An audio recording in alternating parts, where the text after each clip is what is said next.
Yan, hello mga ka-GJR, ituturo ko kung paano mag-download ng drivers ng printer kasi marami pang hindi nakakaalam nito. Tinatanong kasi nila wala daw sila maintenance, kaya ibig sabihin kasi noon hindi naka-install yung printer nyo. Bumili kayo siguro ng brand nyo, sinalpak nyo na sa laptop or computer nyo, tapos nagpo-print na kayo, pwede naman yun. Pero kapag hindi kayo nag-install ng driver, wala kayong maintenance. Kaya pagka lumabo yung print nyo, wala kayong heat cleaning or nozzle check para malaman nyo kung pangit yung printout. Pangalawa, kapag ka-blinking na yan, receipt na, hindi nyo ma-check, wala kayong ganito para ma-check nyo kung service required yung error. Halimbawa, ganyan. Yan o. Hindi nyo ma-check kung ano yung lalabas din na error. Ayan. Offline kasi nakapatay yung printer ko.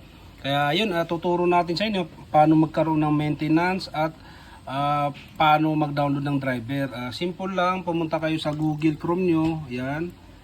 Tatype nyo dito, alimbawa anong model ng printer nyo. Alimbawa ito 3210. Ayan, lagyan nyo driver. Pag nandito na kayo, yan, yung pinaka nauna, yan yung isi-select nyo. Yan, select. Yan, ayan. Pag nandito na tayo, ayan yung lumabas sa inyo, may lalabas dito, siselect nyo kung ano yung Windows nyo. Halimbawa, Windows 7, pero karamihan ngayon Windows 10. Kaya piliin nyo kung ano yung Windows bit nyo dyan. Halimbawa, 32-bit kayo o 64. Ngayon, paano malalaman kung ano yung bit ng printer, computer natin or laptop? Punta lang kayo dito sa may computer, ayan. Right click nyo, properties. Ayan, tapos makikita nyo na dito, ayan, 64-bit ako. Ayan, ngayon pagkabalik kayo doon, Windows 10 ako, 64-bit. Ayan, tapos go. Ayan, pagka nandito na kayo, maglo-loading na yan, tapos lalabas na yung mga drivers. O kaya yun, drivers. Ayan, yun yung scanner, tapos ito naman yung sa drivers. Ngayon, dito sa gilid, download. Halimbawa, download natin. Ayan, accept nyo lang. Ayan, lalabas na yan dito.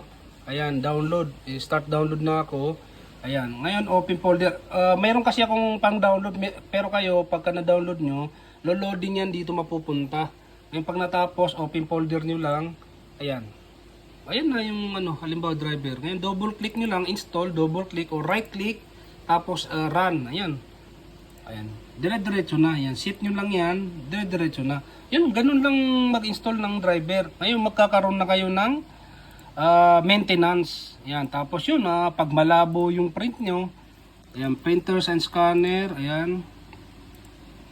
Ayan, pag malabo yung dito naman yung pagka may pending print kayo, dito niyo buburahin. Ngayon pag dito, ayan, tapos preferences, tapos